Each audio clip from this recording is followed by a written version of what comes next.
آج کل ہم سوشل میڈیا پر دیکھتے ہیں جب کوئی نئی فلم یا نیا کوئی ڈرامہ مارکیٹ کے اندر آتا ہے تو لوگ اس کو دیکھ کر، اس کے ایموشنل سین دیکھ کر، اس کی سٹوری دیکھ کر، اس کا کریکٹر دیکھ کر ہمیں روتے ہوئے نظر آتے ہیں۔ لیکن یہاں پر میں ایک بات کہنا چاہوں گا کہ ریئل لائف کے اندر بعض اوقات ہم اس سے زیادہ کچھ دیکھ رہے ہوتے ہیں لیکن ہمیں رونا نہیں آتا۔ مثال کے طور پہ ہمارے سامنے ایک شخص جو ہمارے لیے اپنا سب کچھ سیکریفائز کر دیتا ہے، وہ آؤٹ آف دی وے جا کر ہمارے لیے سارا کچھ کرتا ہے ہماری خوشی کے لیے، اور پھر مسکنسیپشنز کی وجہ سے اگر آپس میں اختلافات ہو جاتے ہیں، دوری ہو جاتی ہے، اس کا دل ٹوٹ جاتا ہے، وہ بندہ گر گراتا ہے، وہ اذیت کے اندر ہوتا ہے، وہ تکلیف کے اندر ہوتا ہے، لیکن ہمیں اس کا احساس نہیں ہوتا، ہمیں اس کے جذبات کا، اس کی فیلنگز کا ہمیں اندازہ نہیں ہوتا۔ وہ کسی نے کہا تھا نا کہ جس پر گزری وہی جانتا ہے، یہ دل تسلی سے کہاں مانتا ہے، تو جس پر گزرے وہی جانتا ہے۔ ہم اپنے سامنے دیکھ رہے ہوتے ہیں کئی لوگ جن کے ہم نے دل توڑے ہوتے ہیں،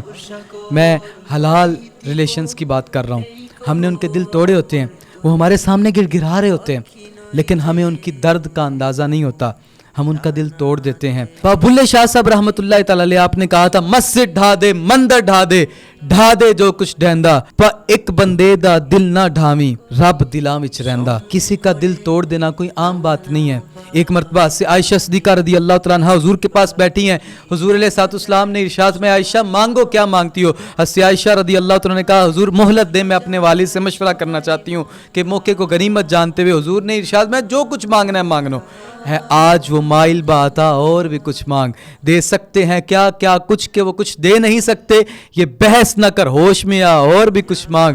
جن لوگوں کو شک ہے کہ کرم ان کا ہے محدود، ان لوگوں کی باتوں پہ نہ جا اور بھی کچھ مانگ۔ حضرت عائشہ ابوبکر صدیق رضی اللہ تعالیٰ عنہ کے پاس جاتی ہیں اور جا کر پوچھتی ہیں، اس طرح حضور نے ارشاد میں جو کچھ مانگنا مانگو، تو کیا مانگوں؟ آپ نے کہا عائشہ نبی کریم صلی اللہ علیہ وسلم سے پوچھو معراج کی رات جو ان کی اور اللہ تبارک و تعالیٰ کی باتیں ہوئیں، وہ راز کی باتیں جو آج تک امت کو نہیں بتائی، کوئی ایک بات امت کو بتائیں۔ تو نبی کریم صلی اللہ علیہ وسلم کی بارگاہ میں آ کر جب حضرت عائشہ نے عرض کی تو حضور علیہ الصلوۃ والسلام مسکرائے۔ آپ کا مسکرانا دو وجہ سے ہو سکتا ہے، یا اس لیے کہ یار غار کا انتخاب کیسا ہے، کیسی بات پوچھی ہے، اور دوسرا اس وجہ سے کہ اگر راز بتا دیا تو پھر راز کیسا رہا۔ البتہ حضور علیہ الصلوۃ والسلام نے ارشاد فرمایا عائشہ معراج کی رات جب میں اللہ کی بارگاہ میں تھا تو اللہ تبارک و تعالیٰ نے ارشاد فرمایا اے حبیب جو کوئی امتی کسی کا ٹوٹا ہوا دل جوڑ دے گا میں اس کو بلا حساب جنت میں داخلہ عطا فرماؤں گا۔ یہی بات جب آ کر ابوبکر صدیق رضی اللہ تعالیٰ کی بارگاہ میں عائشہ نے عرض کی،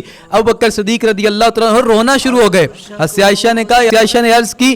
ابا حضور یہ تو خوشی کی بات ہے، آپ اس پر رو رہے ہیں۔ تو آپ نے ارشاد میں عائشہ تم تصویر کا ایک رخ دیکھ رہی ہو کہ اگر کوئی کسی کا ٹوٹا ہوا دل جوڑ دے اس کو بلا حساب جنت میں داخلہ ہے، تو اگر کوئی کسی کا دل توڑ دے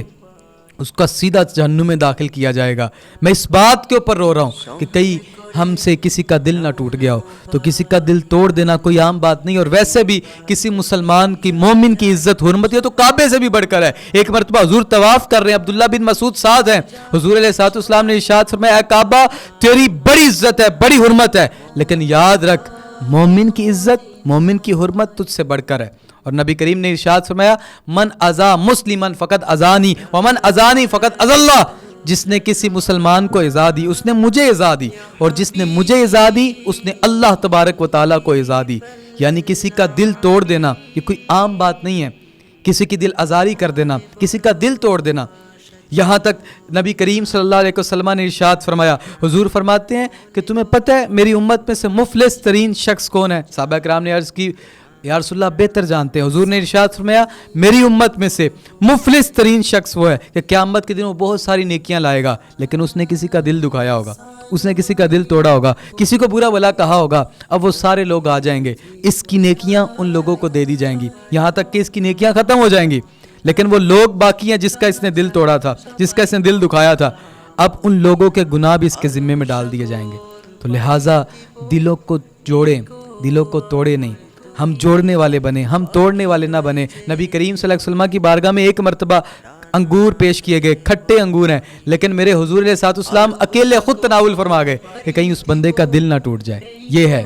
کہ جس کے بارے میں کہا تھا درد دل کے واسطے پیدا کیا انسان کو، ورنہ طاعت کے لیے کم نہ تھے کرو بیا۔